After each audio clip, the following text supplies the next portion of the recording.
சொர்க்கம், நரகம், ஜன்னா, ஜஹன்னம். இஸ்லாத்தில் இவைதான் ஒவ்வொரு ஆன்மாவின் இறுதி வீடுகள். நம் வாழ்க்கையில் நாம் எந்த பாதையை எடுத்திருக்கிறோம் என்பதையும், என்ன நம்பிக்கை கொண்டுள்ளோம் என்பதையும் மற்றும் நமது செயல்களைப் பொறுத்துதான் அமையும் நம் மறுமை வாழ்க்கை. இன்று நாம் ஜஹன்னம் மற்றும் ஜன்னா ஆகியவற்றின் யதார்த்தத்தையும், நல்ல மற்றும் கெட்ட செயல்கள் எப்படி நம் மறுமை வாழ்க்கையை தீர்மானிக்கிறது என்பதை எடுத்துக்காட்டுகளுடன் ஆராய்வோம். அஸ்ஸலாமு அலைக்கும் வரஹ்மத்துல்லாஹி வபரக்காத்துஹு.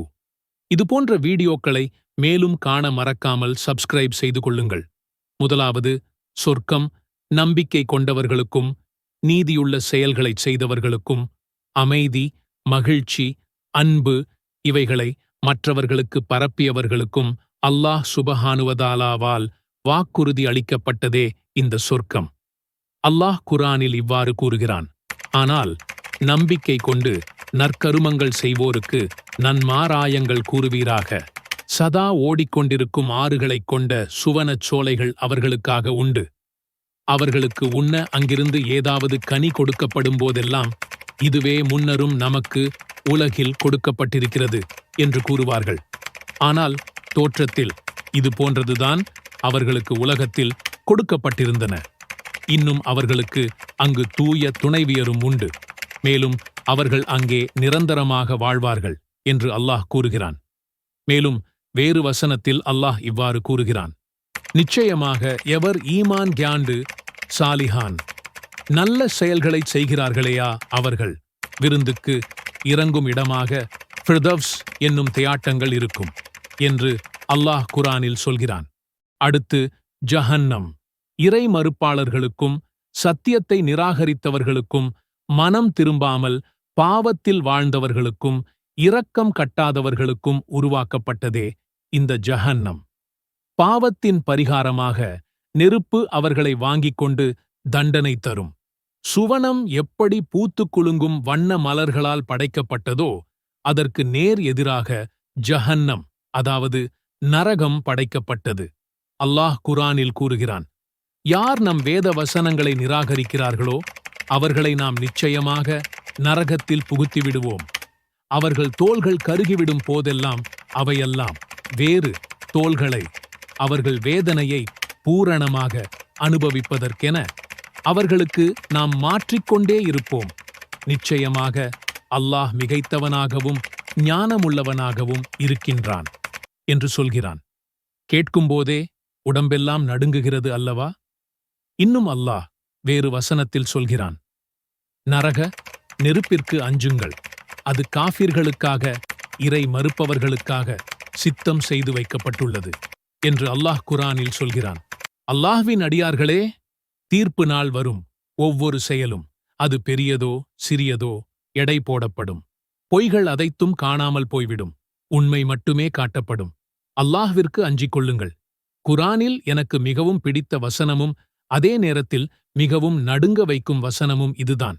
அல்லாஹ் குர்ஆனில் கூறுகிறான்: எனவே எவர் ஓர் அணுவளவு நன்மை செய்திருந்தாலும் அதற்குரிய பலனை அவர் கண்டுகொள்வார். அன்றியும் எவன் ஓர் அணுவளவு தீமை செய்திருந்தாலும் அதற்குரிய பலனையும் அவன் கண்டுகொள்வான் என்று அல்லாஹ் கூறுகிறான். சரி, சொர்க்கத்திற்கு செல்லவும் நரக நெருப்பிலிருந்து தப்பிக்கவும் ஏதாவது வழியிருக்கிறதா என்று பார்ப்போம். நம் உயிரினும் மேலான கண்மணி நாயகம் சொல்லியது இந்த இடத்தில் மேற்கோள் காட்ட விரும்புகிறேன். தீர்ப்பு நாளில் ஒரு நபர் முதலில் விசாரிக்கப்படுவது தொழுகை. அது சரியாக இருந்தால் அனைத்தும் சரியானதாக ஆகிவிடும் என்று சொல்லியிருக்கிறார்கள். ஆகவே தொழுகையை மேற்கொள்ளுங்கள். அல்லாஹ்வால் மிகவும் விரும்பப்படுகிற செயல்கள் என்ன தெரியுமா? ஏழைகளுக்கு உதவி செய்தலும் பசித்தவர்களுக்கு உணவளித்தலும் தான். அனைத்து தர்மச் செயல்களும் அல்லாஹ்வால் விரும்பப்படுகின்ற செயல்கள்தான். அல்லாஹ்வுக்கு பிடிக்காத செயல்களும் உண்டு. இதெல்லாம் ஒரு பாவமா என்று பெரும்பாலும் புறக்கணிக்கப்படுகிற மிகவும் ஆபத்தான பாவம். அதுதான் ஒருவரின் முதுகுக்குப் பின்னால் பேசுவது. அல்லாஹ் இவ்வாறு குர்ஆனில் எச்சரித்துள்ளான்: முஃமின்களே, சந்தேகமான் பல எண்ணங்களிலிருந்து விலகிக் கொள்ளுங்கள். ஏனெனில் நிச்சயமாக எண்ணங்களில் சில பாவங்களாக இருக்கும். பிறர் குறைகளை நீங்கள் துருவித் துருவி ஆராய்ந்து கொண்டிராதீர்கள். அன்றியும் உங்களில் சிலர் சிலரை பற்றி புறம் பேச வேண்டாம். உங்களில் எவராவது தம்முடைய இறந்த சகோதரனின் மாமிசத்தை புசிக்க விரும்புவாரா? இல்லை, அதனை நீங்கள் வெறுப்பீர்கள். இன்னும் நீங்கள் அல்லாஹ்வை அஞ்சுங்கள். நிச்சயமாக பாவத்திலிருந்து மீள்வதை அல்லாஹ் ஏற்றுக்கொள்பவன், மிக்க கிருபை செய்பவன் என்று அல்லாஹ் கூறுகிறான். பாவத்திலேயே பெரிய பாவம், அல்லாஹ்வை மிகவும் கோபமடைய வைக்கும் செயல் இவை. அதுதான் ஷிர்க். அல்லாஹ்வை தவிர மற்றவர்களை வணங்குவது அல்லது மந்திரங்கள் மற்றும் சிலைகளை நம்புவது. அல்லாஹ் இவ்வாறு குரானில் கடுமையாக சொல்கிறான். நிச்சயமாக மரியமுடைய மகனாகிய மசீஹ் ஈசா தான் அல்லாஹ் என்று கூறுகிறவர்கள் உண்மையிலேயே நிராகரிப்பவர்கள் ஆகிவிட்டார்கள். ஆனால் மசீஹ் கூறினார், இஸ்ராயீலின் சந்ததியினரே, என்னுடைய இறைவனும் உங்களுடைய இறைவனுமாகிய அல்லாஹ்வை வணங்குங்கள் என்று. எனவே எவனொருவன் அல்லாஹ்வுக்கு இணை கற்பிப்பானோ அவனுக்கு அல்லாஹ் சுவனபதியை நிச்சயமாக ஹராமாக்கிவிட்டான். மேலும் அவன் ஒதுங்குமிடம் நரகமேயாகும். அக்கிரமக்காரர்களுக்கு உதவி புரிபவர் எவருமில்லை என்று அல்லாஹ் கூறுகிறான். இறுதியில், வாழ்க்கை ஒரு சோதனை. ஒவ்வொரு செயலும் எழுதப்பட்டுள்ளது. ஆனால் அல்லாஹ் மிகவும் கருணையுள்ளவன்.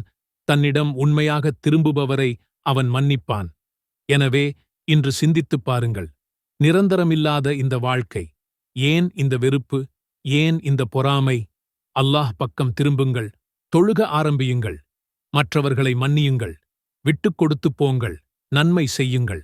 ஏனென்றால் ஒவ்வொரு சிறிய செயலும் ஜன்னாவில் நித்திய மகிழ்ச்சியை நோக்கிச் செல்லக்கூடும். அல்லாஹ் நம்மை அனைவரையும் ஜன்னாவின் மக்களாக ஆக்கி ஜஹன்னத்தின் நெருப்பிலிருந்து நம்மை பாதுகாப்பானாக. ஆமீன்.